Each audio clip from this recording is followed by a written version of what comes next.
Hey guys, Rebel Engine 95, recording live from a Little County prison cell. Haven't done this in a while. This is one I'm doing pretty much off the cuff. Never really, haven't really looked into either of these two. I mean, I'm familiar with the two characters, but I haven't really done too much research other than, watching some scenes unfold and whatnot.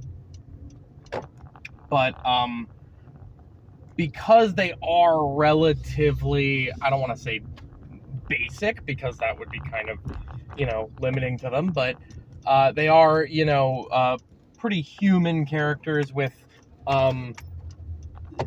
relatively human interactions. I would say that this is, something that I'm maybe a little more okay to do. It's going to be one of those devils in the details kind of fights. This is Snake Plissken from Escape from New York, or the Escape from franchise. And Max, I don't remember his last name, so I'm just going to call him Mad Max from the Mad Max franchise. And yeah, no, this is this fight is sick. I don't know that they would get, this would probably, part of my inspiration for this was we're getting another Ismahawk fight, which I'm not huge on them doing. I think I may have said that, actually I think I deleted all those. I remember saying during the Ismahawk, when I would do the prediction videos before I just stopped doing that, for the upcoming death battles, when I did the Ismahawk fights, I said they're really cool. It's really cool that they're doing that, but I feel like it needs to be used very sparingly, because both, live action is just such a limiting medium, right? Just inherently, right? You even when you're using human characters or human-esque characters, even in comic books, Batman's doing things that no human being can realistically do. So, or Nightwing and Daredevil, they're doing acrobatics that you're not going to be able to get in a live action fight. There's just not a way to do that. So, I think Ismahawk is done very sparingly. However, I don't know that there's a great way to really build, at the same time, I think a 3D fight with these two characters would be very, how would I put it? I think it would be, it wouldn't, the characters aren't, not that they're not well known, but they're not identifiable enough that you can see a 3D model of them from a game or something, or maybe if one exists for Snake Plissken, I don't even know, that you could see them and be like, oh yeah, those guys, right? So probably live action would be the best avenue for this fight.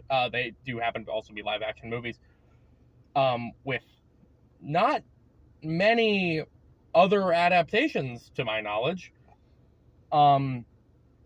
So you would probably, yeah, this would probably be a good Ismahawk fight is what I'm getting at. So that was part of my inspiration for doing that. This fight's also just been on the back burner for ever, and I've just never really found the motivation to do it, because it is pretty, it is one of those, you have to be in the mood for both of the characters. So yeah. In fact, I had to check back to make sure I didn't already do this fight. So, since I've held you up for 4 minutes already, let me start getting into the actual analysis. So we'll start with Snake Plissken. These are going to be somewhat relatively simple analyses of both characters, so that should go quickly. So Snake Plissken is in a dystopian future.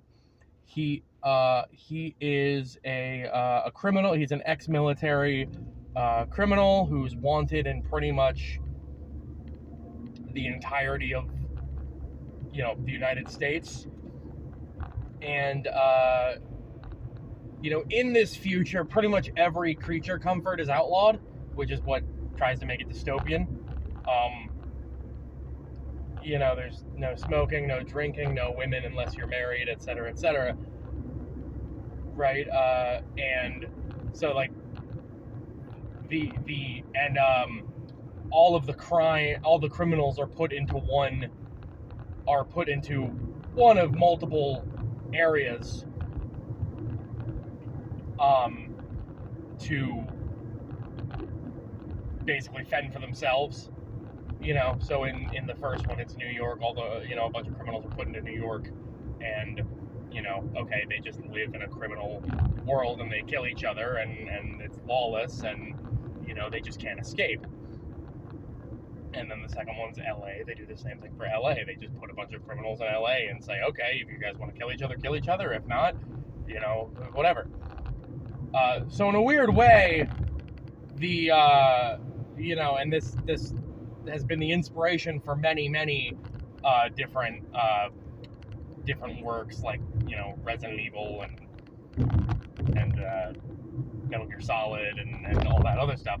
In this sense, the actual civilized world is the dystopian future, and the criminal underworld is just a product of it.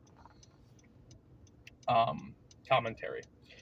But anyway, Snake is this grizzled, military veteran who's got distinguished honors to his name and everything, and he is brought out of retirement, not retirement, because like I said, he's a criminal, right? He's wanted in like pretty much every state, and he is told he will be given a full pardon for his crimes if he saves the president, whose helicopter crash landed in New York, and the president of the United States would be, obviously would be like murdered in a criminal city. So if he can get the president out within 24 hours to escape from New York, the city that has been designed to be inescapable, then he would be pardoned of all crimes. And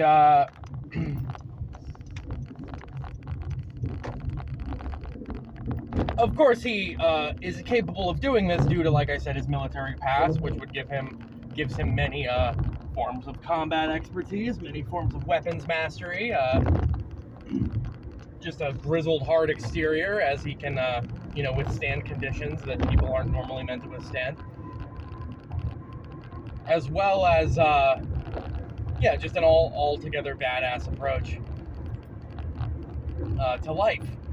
And in his ventures, he escaped not only the criminal cities of both New York and LA, which had different trials and tribulations. One of which was, fighting a giant guy in a fucking, in a death match where they're basically swinging barbells at each other.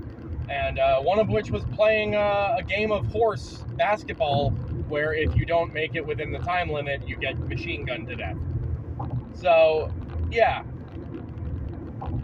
He's fought many different adversaries in his time, but the adversary he's really looking to fight is the system that enabled all of this and put it into place. And he actually defeated that adversary by essentially shutting down the world's entire electronic grid and forcing us back into the Dark Ages.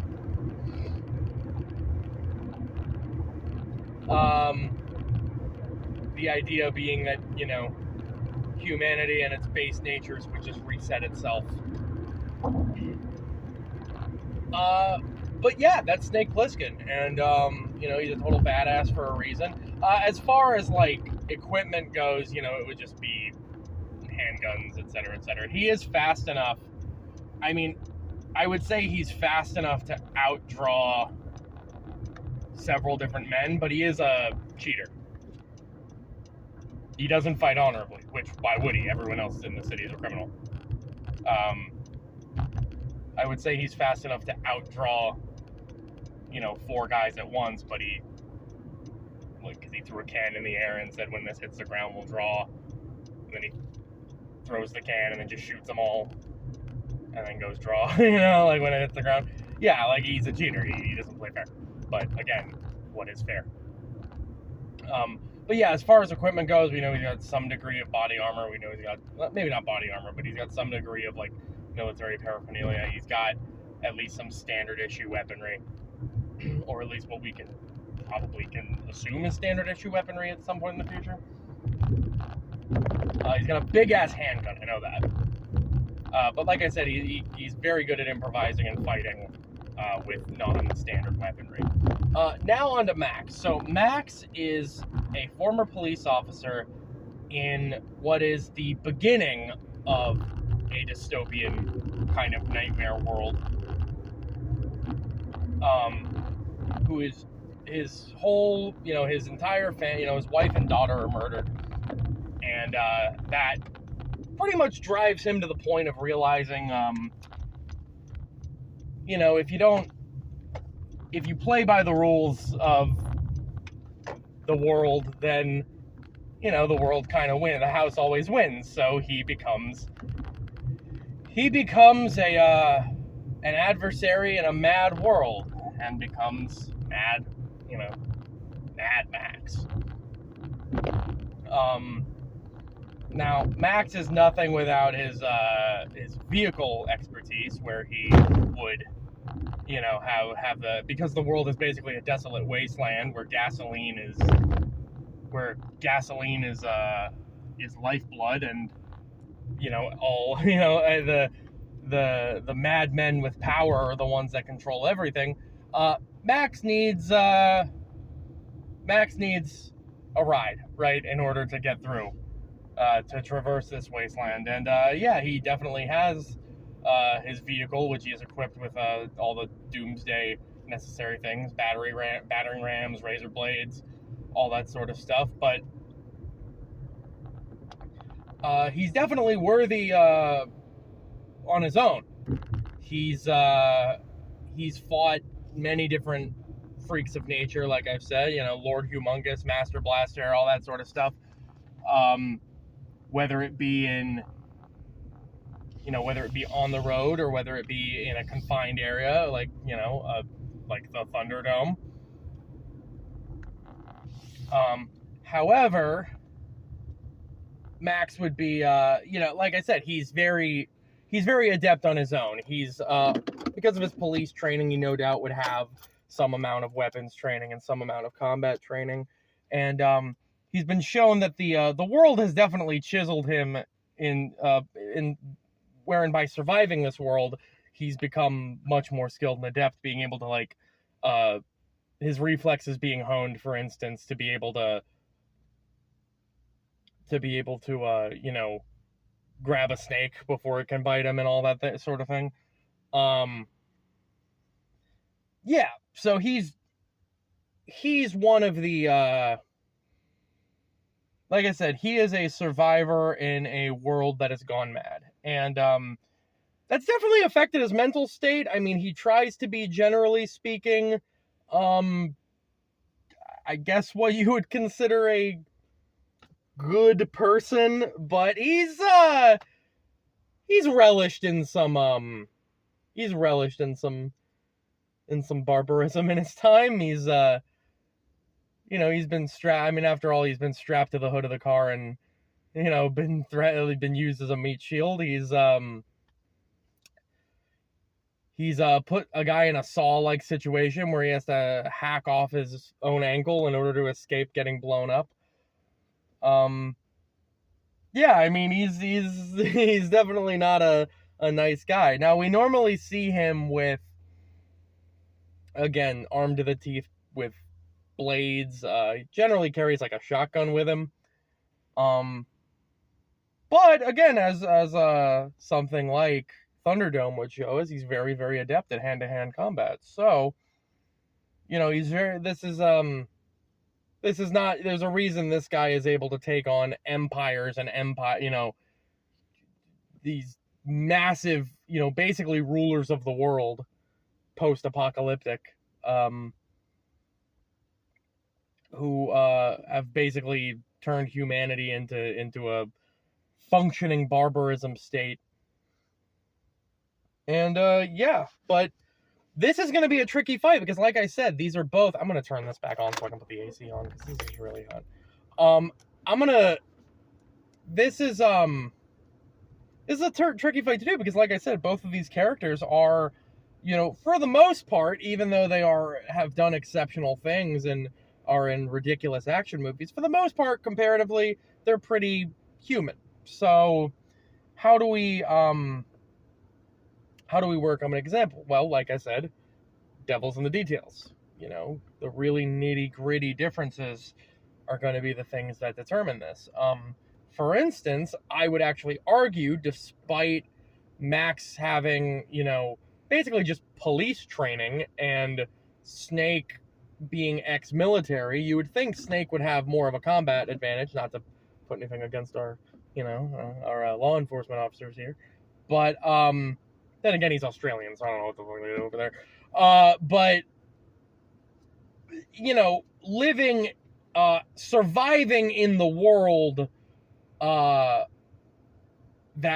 is unforgiving rather than, you know, fighting against a corrupt system from within, as Snake is somewhat doing, trying to be a criminal in the United States, you know, after the system has become this dystopian nightmare. You know, Snake essentially avoids conflict, mostly, in his time post-military, whereas Max has been at the center of conflict the entire time. He has been killing people, and he has been trying not to be killed the entire time that the 3 movies take place, or the 4 movies, technically. As well as, yeah, we see Snake take on, you know, gangs of guys and everything, and we see him take on, you know, freaks of nature, like whatever Ox Baker's character was. But we've seen Max do that just way more often, and also, Snake doesn't really fight that many of those guys as he does outsmart them. Like I said, with the gangs of guys, he usually just cheats to win or plays by some honor, or they adhere to some honor system, like with the game of horse, where they don't just kill him anyway. Whereas Max is literally thrown in the middle of entire civilizations of just animals, basically, like these friggin' like barbarians, and fights his way out generally. Like, a lot of the times he uses, you know, it's vehicle warfare, but he's, you know, like I said, the entire Thunderdome film is him just fighting guys in a cage. So, like, it's not just him fighting guys in a cage, there's more going on there. But point is, like, he does beat these guys in a fair fight most of the time, so I would say he's probably more adept combat-wise. Equipment-wise, I would say Snake, generally as a premise, brings less to the table and fights, you know, like, he brings less to the table and he tries to adapt as he goes, trying to improvise weaponry. Whereas Max, no stranger to improvisation himself, obviously, but Max is generally more prepared, you know, like I said, carrying that's gonna go great in the video. Generally carrying like a shotgun, and generally carrying you know, like multiple knives and whatnot. And also having, I would say, more of like an engineering kind of aspect to him with the vehicles, but again, assuming the vehicles aren't part of the fight, which is kind of ruining the... I mean, if we give Max the car, that's kind of an unfair fucking advantage. Because, like, okay, this guy gets a car, he can just, with a battering ram on it, he can just fucking run you over. Snake doesn't really have, like, an equivalent to that, to my knowledge. So, yeah. I will say the crafting, like, compared to Max's mental state is often brought into question. Because, yes, he, you know, is this, like, survivor and this, like, alpha male predator in a world of, you know, a world that's gone mad. But, you know, it has gotten to him to some degree, I think we can agree, right?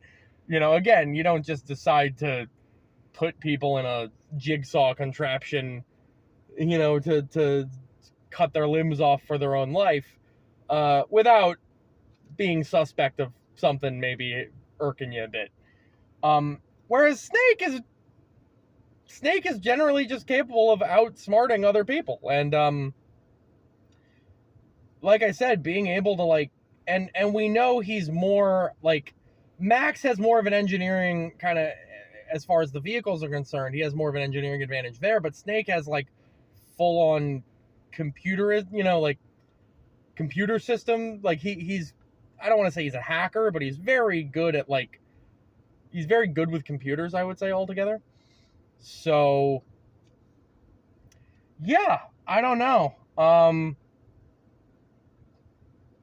I want to give it to Snake, but at the same time, Snake lives in a world, he lives within a system that is broken and is thrust into an environment where lawlessness prevails. And in that environment, he thrives, right?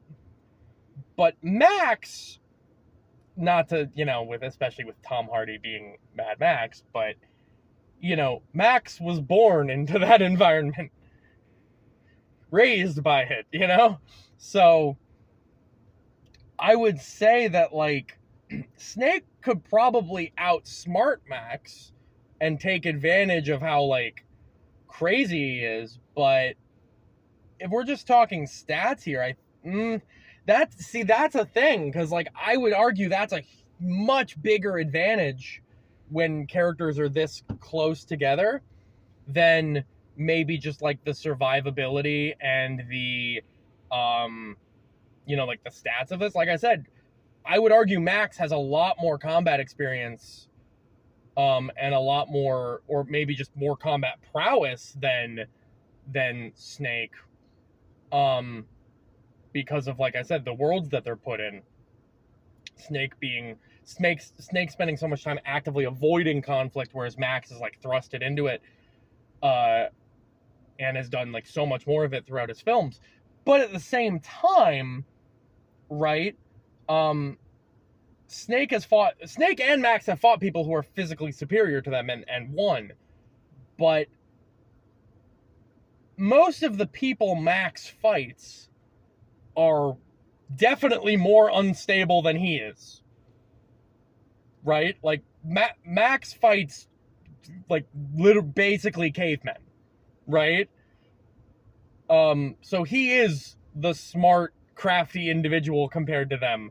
So in some way, he does kind of rely on his brains, as much as Snake does. He just has a lower bar set. Max isn't really used to being outsmarted. And yeah, I would actually, you know what? I was setting up this whole thing to be like, I think Max wins, honestly, but now that I think about it, I think Snake might win this. I think in, like, having the detriment of possibly being, like, insane or driven partially insane or mad by, in a combat situation like this against a craftier, more intelligent foe. I'm not trying to make Max sound like he's stupid or anything. He's not stupid. He's just, like I said, he's not used to really outsmarting people too much, and he's fights opponents that are, like, essentially, like, psychopath juggernauts who just muscle and squeeze people's heads together and shit, right? He's used to fighting, like, zealoted barbarians, pretty much. Whereas Snake outsmarts an entire organized government system, as well as people like that.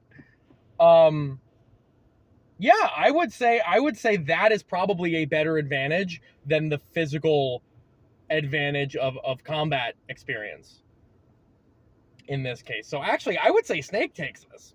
But yeah, this is a pretty cool fight, honestly. And like I said, this would probably have to be done live action, because I don't think 3D not would do it justice. It's just like, it's bare bones enough, so nothing in the 3D is going to be, like, that impressive. And also, like, the characters aren't super recognizable, I feel, outside of live action. So, yeah, but no, this would be a really awesome fight. I think it's a little dated. I think you'd have to be I don't know how many people know Escape from New York aside from its influence on things. And Mad Max, I mean, Fury Road was the last big one, and I think people are probably going to associate it with that. But anyway, yeah. Nonetheless, I think it's a pretty cool fight. So, yeah, hopefully it'll happen one day. Anyway, Verbal Engine 95, see ya.